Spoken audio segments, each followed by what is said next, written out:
lots of thing like what are the difference between climates, weather, monsoon, and what are the elements affect the climate, and what are the factors controls the climate. So here we will study the factors affecting India's climate individually. Okay, so in first topic we will study the latitude. Okay, so basically I think you are familiar with the latitude, what is it mean, but once again I will tell you. Latitude is a horizontal distance like a west to east or east to west. The Tropic of Cancer passes through the middle of country from Run of Kutch in the west to Mizoram in the east. ठीक है, बोला जाता है कि जो tropic of cancer है, ठीक है, वो पास होता है एकदम मिडिल ऑफ द कंट्री के, हमारे इंडिया के मिडिल से पास होता है from Rann of Kutch in the west में कहाँ से पास होता है, रन ऑफ कच्छ. अगर क्वेश्चन कई बार ये भी आ सकता है कि what is the western most point of latitude, that will be the what is the westernmost point of Tropic of Cancer, that will be Run of Kutch, and what is the easternmost point of Tropic of Cancer, that will be Mizoram. Almost half of the country lying south of the Tropic Cancer belongs to tropical area. Okay, बोला जाता है वो countries, वो areas जो Tropic of Cancer से नीचे पाए जाते हैं, उसमें से कम हाफ पोर्शन जो है वो ट्रॉपिकल एरिया के अंतर्गत आता है. All the remaining area north end of the tropic lies in the sub tropics. ठीक है, जैसे कि हमने देखा कि जो ट्रॉपिक ऑफ कैंसर के सदर्न पोर्शन में जो एरिया आते हैं उसमें से कम 50% एरिया जो होते हैं वो क्या कहते हैं, ट्रॉपिकल एरिया में आते हैं, लेकिन जो नदर्न पोर्शन में आते हैं वो सब ट्रॉपिक्स एरिया में आते हैं. ठीक है, therefore India's climate has characteristics of tropical as well as sub tropical climates. ठीक है, इसलिए बोला जाता है जो इंडिया का क्लाइमेट कंडीशन है वो दोनों प्रकार के कैरेक्टरिस्टिक्स देता है. पहला तो tropical as well as sub tropical. ठीक है, तो हम यहाँ पे देख सकते हैं कि tropical generally southern portion of tropic of cancer में आता है एंड सब ट्रॉपिकल नदर्न पोर्शन में. ठीक है, यहाँ पे हम सेकेंड पैरामीटर्स देखेंगे, दैट इज़ द ऑल्टीट्यूड.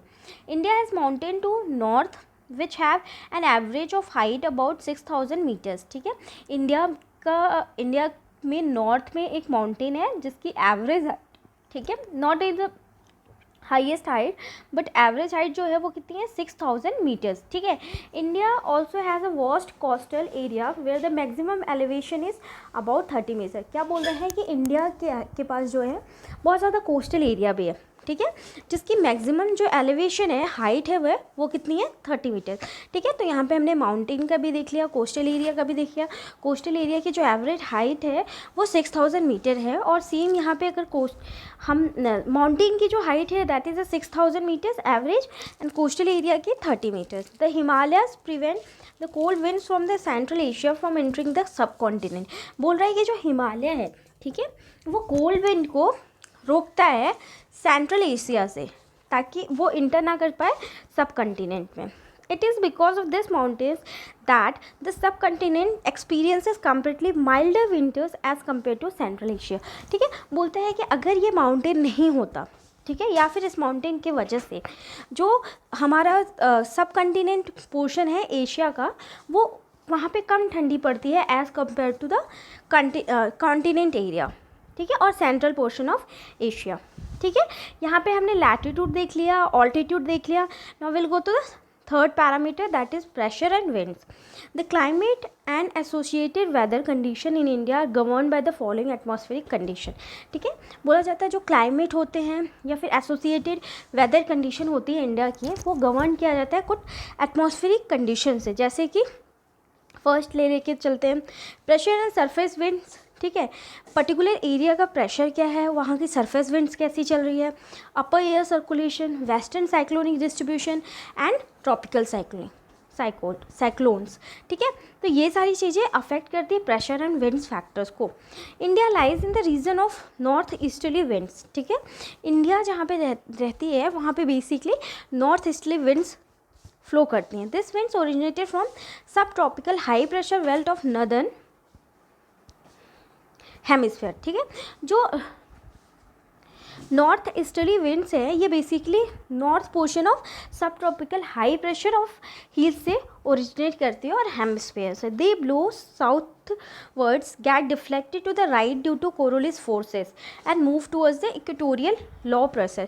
ठीक है, देखो यहाँ पे क्या बोल रहा है कि जैसे हम देखते हैं कि जो एस्टलीज विंड है वो नॉर्थ एरिया से आती है, ठीक है, और जैसे ही नॉर्थ एरिया से आती है और साउथवर्ड्स की तरफ जाने की कोशिश करती है, तो जो कोरियोलिस फोर्स है, ठीक है, आपको यहाँ पे ये बताना है what is mean by the Coriolis force. ठीक है, ओके, ऑलरेडी इनबॉक्स में दिया है तो हम डिस्कस कर लेंगे. ठीक है, कोरियोलिस फोर्स की वजह से क्या होती है, इक्वेटोरियल लो प्रेशर एरिया में चली जाती है. मतलब वो साउथ एरिया के जगह जाने से पहले साउथवर्ड डायरेक्शन में जाने से वजह कहाँ चली जाती है, ऐसी एरिया में जहाँ पे इक्वेटोरियल प्रेशर क्या होता है वहाँ का काफ़ी कम होता है. Generally this winds carry little moisture as they originate and blow over land. ठीक है, बोला जाता है कि ये जो विंड्स होती हैं ये जनरली कैरी करती हैं थोड़ा सा मॉइस्चर जो ओरिजिनेट होती हैं तब, और जैसे ही ब्लो कर लेती हैं लैंड पे, देयरफॉर दे ब्रिंग लिटिल और नो रेन. ठीक है, तो यहाँ पे क्वेश्चन भी आ सकता है कि क्या ईस्टर्ली विंड्स के द्वारा इंडिया में रेनी सीज़न होता है, ठीक है, या रेन्स होते हैं या नहीं.